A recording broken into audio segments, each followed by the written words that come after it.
नमस्कार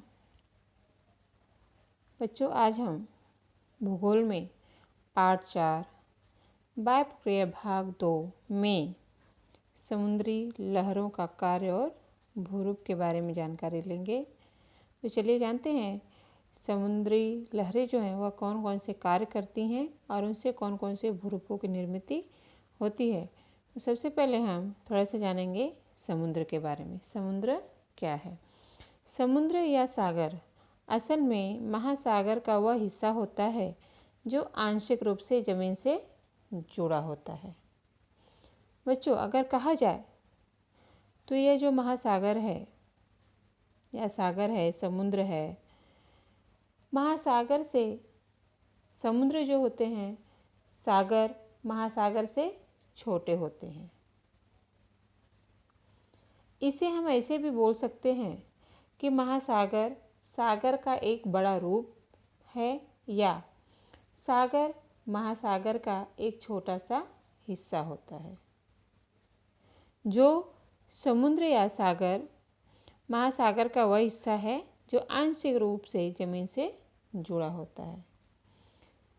कई सागरों को खुद में समाने वाले महासागर खारे पानी का एक बहुत बड़ा जल क्षेत्र होता है। बच्चों, आपको पता होगा समुद्र का जल जो होता है वह खारा होता है। चलिए जानते हैं समुद्र की लहरों का अपक्षरण कार्य। किस तरह से समुद्र की लहरें जो हैं वह अपक्षरण का कार्य करती हैं। इससे पहले आपने बहुत सारे कार्यों के द्वारा अपक्षरण कार्य देखा, कारकों के द्वारा, नदी, पवन, हिमानी। तो अब हम देख रहे हैं कि समुद्र की लहरें जो ऊपर उठती हैं, चट्टानों से टकराती हैं, तो वह किस तरह से अपक्षरण का कार्य पूरा करती हैं। और समुद्र के किनारों पर समुद्र की लहरों से अपक्षरण कार्य होता है। उनके किनारों पर, उनके तटों पर अपक्षरण कार्य होता है। जहाँ समुद्री लहरों का आघात तीव्र होता है, चोटें बहुत ज़्यादा लगती हैं, वहाँ पर अपक्षरण कार्य तेजी से होता है और निरंतर होता रहता है। जिस स्थान पर समुद्री लहरों का वेग गति कम होती है वहाँ पर निक्षेपण कार्य कम होता है, जिसके कारण कुछ स्थानों पर समुद्री तट क्षेत्र का खनन होता है तथा कुछ अन्य जगहों के तटीय क्षेत्रों में उनका निक्षेपण किया जाता है। तो बच्चों, आगे बढ़ते हुए हम देखते हैं कि समुद्री लहरों के अपक्षरण से कौन कौन सी आकृतियों का निर्माण होता है। अपक्षरण कार्य से निर्मित भूरूप। तो सबसे पहले हम क्या देखेंगे? समुद्री कगार। समुद्री कगार क्या है? ये देखिए, कगार अर्थात एक दीवार की तरह खड़ी रहती है। समुद्री लहरों के लगातार, ये समुद्र है और यह चट्टान है, आप देख रहे हैं। समुद्री लहरों के लगातार चोट लगने से अंतरीप के तलहटी के समीप, अंतरीप क्या है बच्चों? ये आपको ध्यान से देखना है और समझना। अंतरीप का अर्थ होता है टापू। टापू सुल्तान नहीं, टीपू सुल्तान। टापू जो भूखंड जिसके तीनों ओर से समुद्र हो और बीच में बहुत बड़ा मैदान हो, दूर दूर तक हमें कुछ दिखाई न दे रहा हो, उसी को हम बोलते हैं टापू। टापू क्या है? किसी समुद्र या कभी कभी भूमि से भी ऊपर की ओर उभरे हुए भूमि के भाग को हम अंतरीप कहते हैं। ठीक है, ये देखिए, अंतरीप कहते हैं। जब यह भाग जल से उभरता है तो इसे हम प्रायद्वीप या रास के नाम से जानते हैं। तो अंतरीप का मतलब आपको समझ में आया होगा। अंतरीप क्या है? टापू या वह भूखंड जिसके तीन ओर से समुद्र, या वह भूखंड जो तीनों ओर से समुद्र से घिरा हो, उसे हम अंतरीप कहते हैं। तो यह समुद्री कगार का निर्माण कैसे होता है?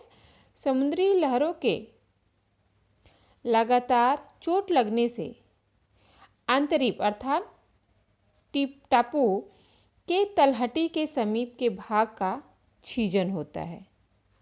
ठीक है, कटाव होता है, उनका अपक्षरण होता है और खड़ा भाग शेष रह जाता है। जिनका छीजन नहीं हो पाता या जो चट्टानें बहुत कठोर होती हैं वह शेष रह जाता है। इसे हम समुद्री कगार कहते हैं। जैसे हरिहरेश्वर और भगवती बंदरगाह जो है वह समुद्री कगार का एक अच्छा उदाहरण है। आगे बढ़ते हैं बच्चों। नंबर 2 है हमारा समुद्री कंदरा, या इसको हम गुहा के नाम से भी जानते हैं। ये देखिए यहाँ पर आप देख रहे हैं और बीच में से समुद्र का जो जल है उसको अपर्दित किया है। अंतरीप के नीचे वाले, ये देखिए यहाँ पर अंतरीप है आपका टापू। ठीक है, तो ये अंतरीप के नीचे वाले भाग में लहरें जो हैं वह चोट करती हैं, आघात करती हैं। तो उस समय चट्टानों की दरारों में हवा बंद हो जाती है। चट्टाने की जो छोटी छोटी दरारें होती, चोट लगने से चट्टानों में दरारें उत्पन्न होती हैं और जब वो दरारों में हवा भर जाती है और हवा एकाएक बंद हो जाती है और चट्टानों पर जब दबाव पड़ता है बच्चों, तो जो इसके चट्टानों की दरारों में जो बंद हवा है वह एक विस्फोट की तरह बाहर निकलती है, जिसके कारण बड़ी मात्रा में ऊर्जा का निर्माण होता है। यह क्रिया जो है वह लगातार होते रहती है और लगातार होने से क्या होता है, चट्टानें जो हैं यहाँ की वह नरम हो जाती हैं, कोमल हो जाती हैं और जब चट्टानें नरम हो जाती हैं तो उनका क्षरण भी अधिक तेजी से होना शुरू हो जाता है तथा कुछ स्थानों पर आले जैसा भाग निर्माण हो जाता है। देखिए, और धीरे धीरे यह भाग जो होता है वह बड़ा और गहरा होना शुरू हो जाता है, जिसे हम समुद्री कंदरा के नाम से जानते हैं। नंबर 3 है बच्चों तरंग घर्षित मंच। मंच आपको समझ में आ रहा है? ये देखिए, मंच पथरीले भाग में, ये सब जो भाग है वह पथरीला है। पथरीले भाग में समुद्री लहरों की निरंतर होने वाले चोट के कारण समुद्री कगारों का क्या होता है, क्षरण होता है। इनका क्षरण होगा समुद्री कगारों का, जिससे वे भाग धीरे धीरे कम होने लगते। अब इनका क्षरण होगा ऊपर से, तो धीरे धीरे क्या होंगे, इनकी जो यहाँ से यहाँ लंबाई वह धीरे धीरे कम होने लगती है और यह सपाट होने लगते हैं। उनकी तलहटी के समीप समतल मंच का निर्माण हो जाता है। ऐसे मंचों को यहाँ तरंग घर्षित मंच कहते हैं। बच्चों, इसके अलावा भी आपने देखा समुद्री कगार, समुद्री कंदरा या गुहा, तरंग घर्षित मंच भी है। इसके अलावा भी समुद्री कमान और समुद्री स्तर जैसे अपक्षरण के भूरूप भी समुद्री लहरों के कारण निर्मित होते हैं। बच्चों, आपको ध्यान देना है कि महाराष्ट्र में स्थित तटीय क्षेत्र का अधिकांश भाग जो है वह पथरीला है। कहाँ का? महाराष्ट्र में स्थित तटीय क्षेत्र का अधिकांश भाग हमें पथरीला दिखाई देता है। अतः ऐसे भाग में ये भूरूप आसानी से देखे जा सकते हैं। जैसे आपने नाम सुना होगा श्रीवर्धन, रत्नागिरी, सिंधुदुर्ग इत्यादि जो हैं वह समुद्री लहरों के अपक्षरण के द्वारा तैयार भूरूप हमें दिखाई देते हैं।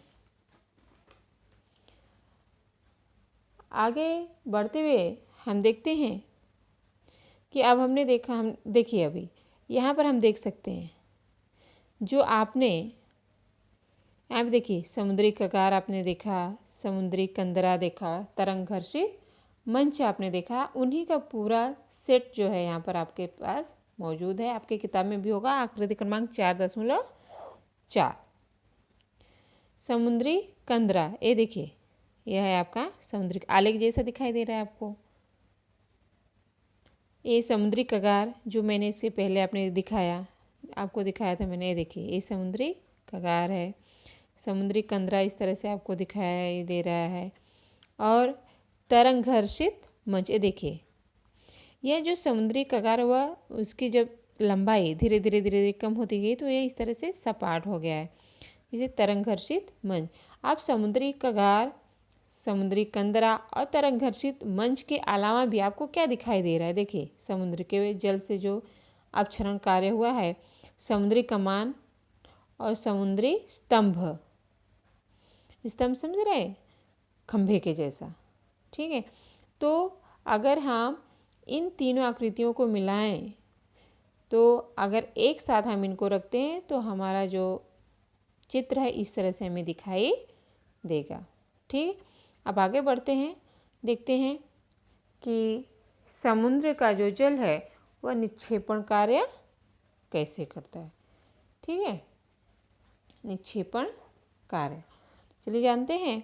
दो समीप वाले अंतरीपों के बीच, अंतरीप समझ में आया ना आपको, टापू, दो समीप वाले अंतरीपों के बीच समुद्र तट थोड़ा सा अंतर्वक्र होता है। अंतरीपों के भाग में क्षरण का जो कार्य होता है वह अलग हुई है। चट्टानों के कणों का निक्षेपण इस अंतर्वक्र तटीय क्षेत्र में होता रहता है। तो बच्चों आगे भी हम जैसे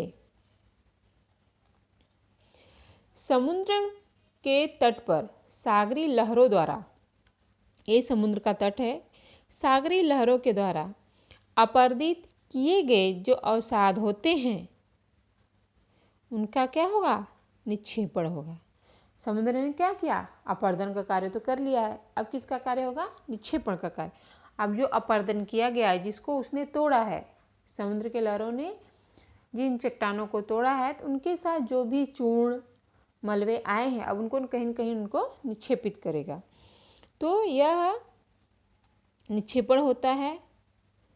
तट के उथले भागों में निक्षेपित पदार्थ से सीढ़ी जैसा प्लेटफॉर्म तैयार हो जाते हैं। धीरे धीरे यहाँ से यहाँ नीचे इसकी ढलान क्या होती है, धीरे धीरे बढ़ती जाती है। तो हमें सीढ़ी के जैसा वह दिखाई देता है जो हमेशा जल में डूबा रहता है। बाद में आंतरिक हलचल या समुद्र तल के नीचे होने से, जब समुद्र का जल नीचे चला जाएगा तो यह सीढ़ी नुमा जो भाग होता है वह क्या हो जाता है, बाहर आ जाता है, जिसे हम तरंग निर्मित प्लेटफॉर्म भी कहते हैं। इसके अतिरिक्त भूमि के ऊपर से नदियों और अन्य कारकों द्वारा बहाकर लाए गए अवशिष्टों तथा समुद्र के भीतरी भागों से लहरों द्वारा लाए गए अवशिष्टों का भी इस क्षेत्र में निक्षेपण कार्य होता रहता है। समुद्र की जो लहरें आती हैं यहाँ तक टकराती हैं, फिर अपने साथ जो मलबे लेकर आती हैं वो धीरे धीरे छोड़ना शुरू कर देती है। इन भागों में समुद्र की लहरों के द्वारा निक्षेपण कार्य शुरू रहता है। अब निक्षेपण कार्य से कौन कौन सी आकृतियों का निर्माण होता है अब हम उसे देखेंगे। जैसे पुलिन हो गया, आप देख रहे हैं यहाँ पर पुलिन, इनका निर्माण कैसे होता है ये भी हम देखते हैं। तो समीप वाले अंतरीपों, अंतरीपा आ गया, अंतरी मतलब टापू, दो समीप वाले अंतरीपों के बीच के क्षेत्र में भूमि के ऊपर से बड़ी मात्रा में अवशिष्ट आते हैं। इस क्षेत्र में जल की गहराई क्या होती है, कम। देखिए जल बहुत दूर तक हमें बहुत दूर दिखाई देता है, और ये सब क्या है, एक तरह से हम इसको टापू बोल सकते हैं, अंतरीप बोल सकते हैं। तो भूमि के ऊपर बड़ी मात्रा में अवशिष्ट आते हैं। इस क्षेत्र में जल की गहराई क्या होती है, कम होती है। जल का जो क्षेत्र है वह जल की मात्रा बहुत कम होगी और गहरा भी बहुत कम होता है तथा समुद्री लहरों की गति की अपेक्षाकृत कम होती है। लहरों की गति भी कम होगी। जब जल कम है तो लहरों की गति भी अपने आप कम हो जाती है। इस क्षेत्र में समुद्र और भूमि से आने वाले जो मलबे होते हैं उनका निक्षेपण होता है और यहाँ पर अधिकतर बारीक रेत आकर, यहाँ बारीक रेत, बहुत महीन रेत आकर समुद्र के तट के समीप जो होते हैं वह संचित होना शुरू हो जाते हैं। इस भूरूप को हम पुलीन के नाम से जानते हैं। महाराष्ट्र के तटीय क्षेत्र में दिवे आगर तथा गुहागर में पुलीनों की निर्मित हुई है। भारत में सबसे लंबी पुलीन चेन्नई की मरीना पुलीन है। इस बात को आप ध्यान रखिए, आपसे प्रश्न पूछा जा सकता है कि भारत की सबसे लंबी पुलीन कौन सी है। तो भारत की सबसे लंबी पुलीन चेन्नई में मरीना नामक पुलीन है। नंबर 2 है हमारा बालुका भित्ति। बालुका भित्ति का निर्माण कैसे होता है यह भी हमें देखना है। अंतरीपों के बीच, ये देखिए, ये है आपकी बालुका भित्ति। अंतरीपों के बीच समीप रेत का निक्षेपण एक अंतरीप से दूसरे अंतरीप की ओर तट से समानांतर होता जाता है। यह अंतरीप है, यह अंतरीप है और बीच में इनका निक्षेपण कार्य शुरू हो गया है। कालांतर में इसकी लंबाई बढ़ती जाती है, लंबाई बढ़ती रहेगी और पुलीन से कुछ दूरी पर जल में प्रविष्ट होने वाली दीवार के समान भूरूप निर्मित होते रहते हैं, जिनको हम बालुका भित्ति के नाम से जानते हैं। इसके अलावा पुलीन क्षेत्र में रेत उथले समुद्र क्षेत्र में संचित होती है, जिसके कारण तट से समानांतर द्वीपों की निर्मित होती है। इनके द्वारा भी बालुका भित्ति का निर्माण आसानी से हो जाता है। बच्चों, महाराष्ट्र में तटीय क्षेत्र के रेवदेड़ा और श्रीवर्धन स्थान पर ये भूरूप हमें आसानी से दिखाई देते हैं। आगे चलते हैं बच्चों, खार कच्छ। खार कच्छ, इसको हम लेगून के नाम से भी जानते हैं। खार कच्छ क्या है? समुद्र से अलग हुआ एक छोटा सा हिस्सा। यह आपका समुद्र है और इन समुद्र से ये क्या हो गया है? अलग हो गया है। यही क्या है? हमारा खार कच्छ है। बालुका भित्ति आपने देखा, पहले क्या देखा? बालुका भित्ति समुद्र तट के बीच वाले और मुख्य समुद्री जल से अलग हुए। अब यहाँ पर समुद्र है तो अगर यह बालुका भित्ति तैयार हुई तो ये समुद्र से क्या हो गया? भाग, यह भाग अलग हो गया। तो उसी तरह से यहाँ पर भी यही चीज़ें हुई हैं बच्चों। यह देखिए, यह समुद्र है जो यह भाग यहाँ पर अलग हो गया है। तो बालुका भित्ति और समुद्र तट के बीच वाले और मुख्य समुद्र जल से अलग हुए खारे जल की झील को हम क्या कहते हैं? खार कच्छ। इसे हम खारे जल के झील के नाम से भी जानते हैं, जो समुद्र से अलग हो गई है। खार कच्छ झील का जल खुले समुद्र से अलग हो जाता है, जिसके कारण इसमें बड़ी बड़ी लहरों का निर्माण नहीं होता है। जैसे केरल राज्य के तटीय क्षेत्र में वेबनाड जैसी विशाल खारकच्छ झील हमें देखने के लिए मिलती है। उड़ीसा राज्य की चिल्का झील भी खारकच्छ का एक अच्छा उदाहरण हमें दिखाई देता है। अन्य सभी कारकों की तुलना में बच्चों, जितने भी हमने कारक देखा, आपने क्या क्या देखा? कौन कौन से कारक हमने देखे? नदी कारक, नदी के द्वारा अपक्षरण कार्य या निक्षेपण कार्य, हिमानी के द्वारा हमने देखा और पवन के द्वारा देखा। और इसके बाद हम किसका देखेंगे? भूजल के बारे में। लेकिन अन्य सभी कारकों की तुलना में जो समुद्री लहरों का कार्य होता है वह निरंतर चलता रहता है, हमेशा चलता रहता है, कभी रुकता नहीं, जिससे इन कारकों का जो प्रभाव होता है वह कम समय में ही हमें दिखाई देना शुरू हो जाता है। कुछ भागों में अपक्षरण और उसी के निकटवर्ती भाग में निरंतर निक्षेपण की क्रिया होती रहती। कुछ क्षेत्र हमें ऐसे भी देखने के लिए आप लोगों को मिलेंगे जहाँ से कटाव भी हो रहा है और उसी के साइड में, उसी के बगल में उसका निक्षेपण कार्य भी होता रहता है। तो ऐसे में कभी कभी देखने के लिए मिलता है। बच्चों, निक्षेपण द्वारा निर्मित जो पुलिन है और बालुका भित्ति है, आपने देखा यहाँ पर पुलिन और बालुका भित्ति, जैसे भूरूपों का भी अपर्दन होता। अब इनका भी अपर्दन होगा। अब इनका निक्षेपण हुआ था, लेकिन अब धीरे धीरे क्या होगा, खार कक्ष के द्वारा, लेगुन के द्वारा इनका भी अपर्दन होना शुरू हो जाएगा। समुद्री सतह में